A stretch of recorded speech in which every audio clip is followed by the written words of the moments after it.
Hey, liberals! What if I told you that congressional Republicans supported a plan that gives multinational corporations enormous new power to threaten everything from internet freedom to affordable healthcare? That would make you pretty angry, right? And hey, conservatives, what if I told you that President Obama supported a plan that deliberately cedes congressional power to the executive branch and undermines U.S. sovereignty by allowing UN tribunals to overturn U.S. law? That's pretty infuriating, right? Well, everybody gets to be angry today because we're actually talking about the same plan. It's a massive international trade agreement called the Trans-Pacific Partnership, or TPP, and both the Obama administration and Republicans in Congress are trying to get it passed before the public can figure out what's in it. Given all that, it is no surprise that the Obama administration has tried to keep the details of the TPP negotiations secret. The only way the public has any idea what's in this thing is because some unidentified saint has been leaking drafts to the press. The TPP is one of the largest trade deals in history, and it would establish a trade bloc that includes roughly 800 million people and accounts for 40% of the global economy. It would also put huge decisions that would directly affect the day-to-day lives of those 800 million people in the hands of a mind-bogglingly small group of lawyers by establishing a system called Investor-State Dispute Settlement, or ISDS. ISDS cases allow foreign companies to bypass the US legal system and go straight to an international trade tribunal to demand compensation directly from American taxpayers. Because, as always, the most evil of things come in the most boring of packages. So boring. Also, I said packages. That's kind of funny.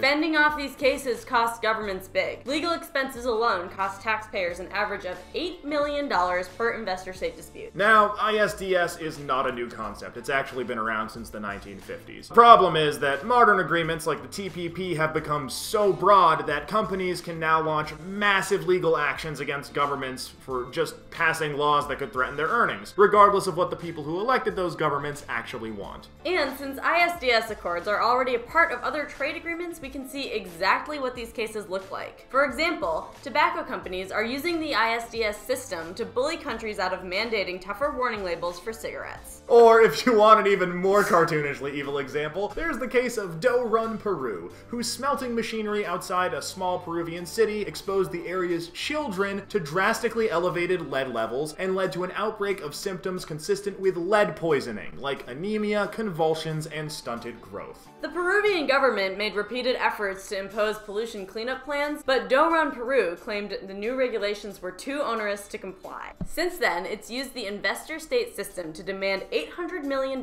from Peruvian taxpayers, claiming the pollution cleanup was too expensive. So, in advocating for the TPP, the Obama administration and congressional Republicans are opening up the United States to more of the exact same kind of ISDS complaints. The TPP would empower 9,000 additional foreign companies to bring cases against American governments, and do so without ever setting foot in a US court. That's because investor-state disputes are decided by tribunals organized by the World Bank or the United Nations. Multinational corporations can bring cases against governments and their taxpayers, but not the other way around. And there's no appeals process to challenge tribunal decisions. There's no judge, no jury, and each case is decided individually with no requirement to consider precedent cases. Instead, cases are decided by a panel of 3 arbitrators selected from a small group of corporate lawyers who specialize in international trade disputes. And when I say small, I mean small. According to a 2012 report, just 15 arbitrators have decided 55% of all known investment treaty disputes. Arbitrators are also paid $600 to $700 per hour, so there is zero incentive to resolve cases quickly, dragging cases out and racking up even more legal costs for the countries being sued. So why is this happening? What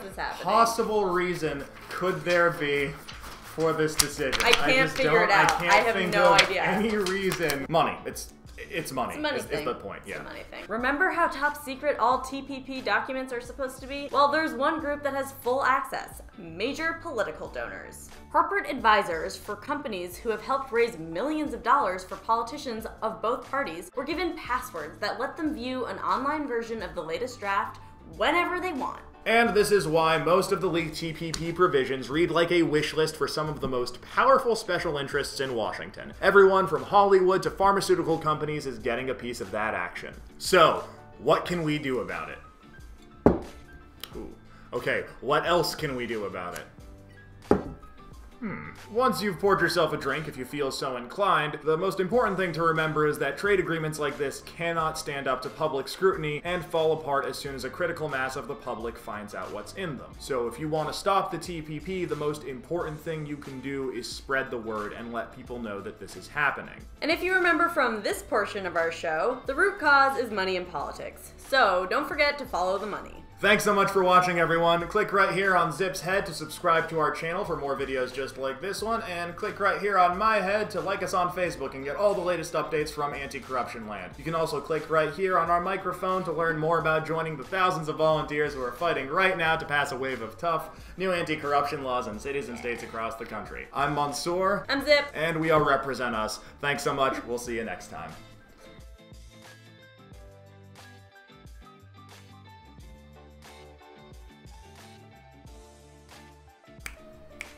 We need the script, though. Yeah, I guess that would help instead of me just making air guns at myself.